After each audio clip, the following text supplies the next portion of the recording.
Le Zoom Info sur Europe 1 et j'ai le plaisir d'accueillir ce matin Alain Bauer. Bonjour à vous. Bonjour. Alors on vous connaît avec cette casquette de criminologue spécialiste de sécurité. Vous êtes professeur au CNAM à New York, à Shanghai, mais gastronome également. Et ça n'est pas un métier. En tout cas, ça ne l'est plus, car vous avez exercé en l'occurrence un métier. J'ai découvert ça.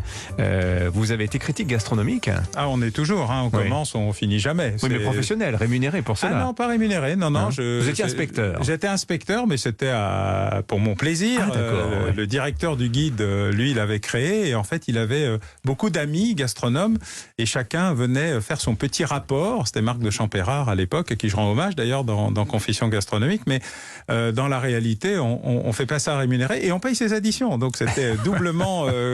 On ne touche rien. On permet aux restaurateurs de vivre, mais ça permet d'en découvrir beaucoup et d'établir des liens, des relations, ce qui a permis ce dialogue et ce livre. Alors vous aimez manger, vous aimez aussi ceux qui cuisinent, qui préparent le repas. Vous signez chez Fayard ce gros livre de confessions gastronomiques. Je le montre à la caméra pour ceux qui nous regardent sur europe1.fr. Livre d'entretien avec 59 chefs, cuisiniers et restaurateurs. Alors précisément, quelle est la différence que vous faites entre cette casquette de chef, celle de cuisinier, celle de restaurateur, Alain Bauer? Alors le chef pour moi c'est quelqu'un qui est maître chez lui. Il possède son restaurant, il le dirige, il est dans sa maison. Un cuisinier, il cuisine chez les autres.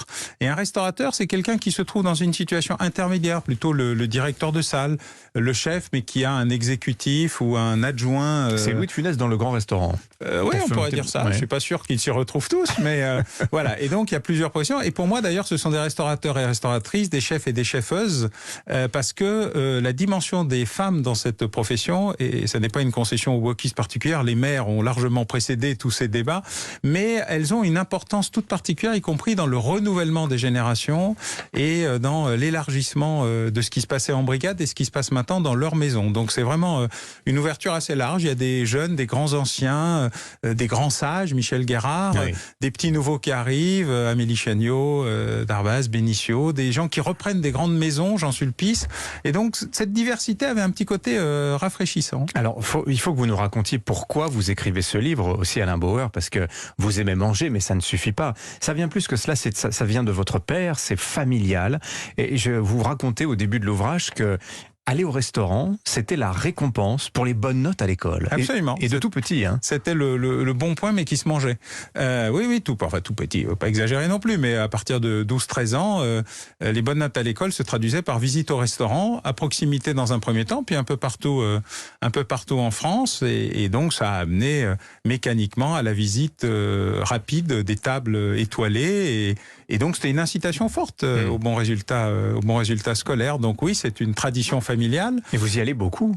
Vous y allez combien de fois par semaine? Je vous pose la question par semaine parce que... Jusqu'au confinement, je ne mangeais jamais chez moi. Jamais. Midi et soir. Petit déjeuner également? Petit déjeuner et déjeuner. Le soir, je fais attention parce qu'autrement, on finit dans une proportion médicalement complexe. Mais oui. Donc Et pendant le confinement, j'ai fait comme tout le monde. Je me suis fait livrer à la maison. Certains chefs se sont mis d'ailleurs à la livraison. Et puis surtout, ça m'a permis de les interroger et de faire ces 59 confessions. Alors, vous allez nous raconter ce qu'ils vous disent parce qu'il y a plein de choses très intéressantes. Mais d'abord, disons, le début du livre est très riche d'érudition. Vous êtes aussi un petit peu historien de la gastronomie française. Gastronomie, la règle du ventre, vous nous rappelez ça au début de l'ouvrage. Cette règle qui a d'ailleurs beaucoup évolué dans le système des goûts, dans l'art de la préparation, dans le service, dans la composition, dans l'ordre des plats. Alors on va pas avoir le temps de faire cette histoire de la restauration et de l'art de servir à table, mais d'abord ce mot de restaurant, ça j'ai trouvé ça très intéressant, qui restaure. Initialement, ça vient d'où exactement le restaurant? Alors en fait, ça vient d'un monsieur boulanger qui a commencé à se poser comment on mangeait, parce que c'est ça qui est intéressant. Vous êtes vous-même historien, donc vous savez que la construction historique, c'est le temps long. Très modestement par rapport à vous. Alors là, moi, je ne suis pas du tout. Moi, je suis un bachoteur de l'histoire. En fait, l'idée générale, c'était de faire une introduction. Et l'introduction aurait pu être un livre en soi. Et en fait, j'ai découvert qu'il y avait 3 problèmes. Il y avait l'histoire de la gastronomie, la nourriture et la qualité de la nourriture. Quand les cuisiniers prennent conscience qu'ils ont entre les mains un art. Voilà. Et ça, c'est monsieur Boulanger, qui est le premier restaurateur qui découvre qu'il peut aussi inviter des gens à table pour se restaurer entre 2 voyages. En général, ce sont des relais.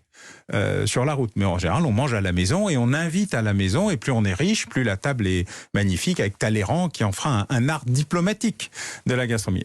Ensuite, il y a le rôle du restaurant. Et enfin, il y a le rôle du chef. Et le chef, il va pas sortir très vite de ses cuisines. À part Vatel, qui est devenu une sorte d'emblème qui se suscite parce que la marée, soi-disant, n'arrive pas à l'heure. Le chef, il va sortir de la cuisine avec quasiment Paul Bocuse. Raymond Oliver, Paul Bocuse. C'est très récent. Donc et c'est les années 70. C'est lié, voilà. Ouais. Alors, il y a des grands spécialistes de la gastronomie, Carême, etc. On s'en rappelle parce qu'ils écrivent sur la gastronomie, mais ils vous invitent pas à dîner. Ils font à manger. Mais le chef trônant tout en haut de la hiérarchie culinaire, le patron, le chef d'entreprise, c'est donc une invention très récente. Oui, c'est Bocuse. On va dire qu'il y a un moment particulier dans l'histoire qui est Paul Bocuse. Il sort de sa cuisine et il découvre la télévision, la médiatisation. Il crée un univers de reconnaissance qui se limite pas seulement à ceux qui viennent manger chez lui, mais il devient une référence, un emblème, un symbole. Et depuis, vous avez évidemment une série avec Alain Ducasse ou Bernard Loiseau qui se sont affirmés dans cet espace et qui ont créé cet univers particulier. Et puis surtout la mémoire de Joël Robuchon, comme Bernard Loiseau, qui nous ont quittés, mais qui ont montré ça. Et du coup, vous avez des classements, des numérotations, des étoiles, des macarons, des 50 meilleurs, des 100 meilleurs. Daniel Boulu a été fait hier soir, qui est un chef français à New York, plus grand chef du monde du point de vue d'une association qui sont les grandes tables. Donc la reconnaissance se fait aussi par cette médiatisation à la fois professionnelle et extérieure. Et donc l'idée du restaurant, qui n'est pas seulement un café, qui n'est pas simplement un sandwich, qui n'est pas seulement un seul plat, mais une carte, un menu avec des choix différenciés. On ne mange pas simplement le menu du jour, mais ce qu'on veut manger, une stabilité dans la présentation. On veut remanger ce qu'on a mangé la fois d'avant. Bien sûr. Et donc tout ce processus-là amène à